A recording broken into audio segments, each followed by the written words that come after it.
I'm sure it's safe to say that we've all searched for a little inkling of our childhood nostalgia. You know, just a small glimpse of the joy that we could find in childhood and carry into our adulthood. So if you're still out there looking for that enjoyment, look no further than the peanut butter and jelly sandwich. Today I'm going to be walking you through the 3 simple steps of making a peanut butter and jelly sandwich. Now, I, not to brag, have been making peanut butter and jelly sandwiches since, I would say, 5th grade. So that's almost 10 years of peanut butter jelly making experience. So I think I'm pretty much qualified to walk you through these steps. Now, what are these 3 steps, you might ask? So the first step is we're going to gather our ingredients. Our second step is actually crafting our beautiful sandwich. And our final step, the best step I might add, is eating your sandwich, enjoying the hard masterpiece that you've worked on. So, let's get into that first step. Gathering our ingredients is that first step. So, our ingredients are as follows. Pay attention. A loaf of bread. Doesn't have to be a full loaf. And then you're going to need some kind of jam or jelly. These are strawberry preservatives, but this is up to preference. I'm finishing off this jar. And I really like this. And then we're going to need a jar of peanut butter for our sandwich. We're going to need a butter knife. This can be metal or plastic. This is up to preference as well. We're going to need a plate to make our sandwich on.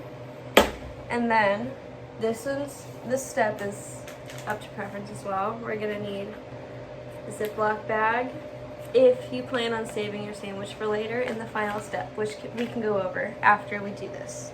So, you've done it. You've done your first step. You've gotten all your things. So, let's get into our second step, which is actually making our peanut butter and jelly sandwich. So, the first thing you'll need to do in this step is get 2 pieces of bread. You can get the butt pieces if you want, but most people don't like that, including me. So I'm going to use these 2 lovely pieces right here. So you just lay those out on your plate. And then I'm going to move this for a minute. This is my lovely workstation. We're going to get our peanut butter, and you're going to get a nice helping of peanut butter onto your knife. Now this is also up to preference how much you use. Some people like a lot. I don't like a whole lot because I don't like to be smacking my lips together like a dog afterwards.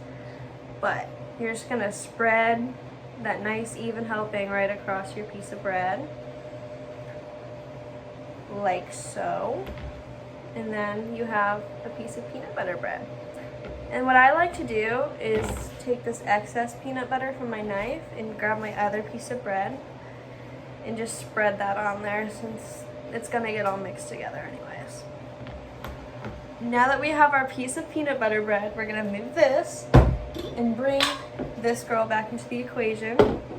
And then you're just gonna scoop out your jam, your preservatives, your jelly. It could be grape, strawberry, whatever you want. Usually I'd add more, but this is all we have left. And so we're just gonna use what we have. And then you're going to repeat that step with the peanut butter, but with this jelly. And you're just going to spread that helping right across your sandwich.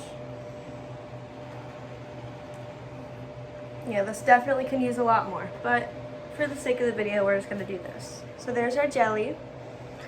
Finally, we're going to take our jelly and our peanut butter pieces of bread, mash them together.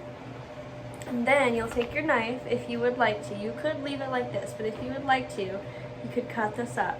You could go diagonally, you could go across 4 pieces. You could get a cookie cutter if you're really fancy and do like cool shapes for your kids. I'm just gonna go diagonally. And then we have our sandwich. You just completed step 2.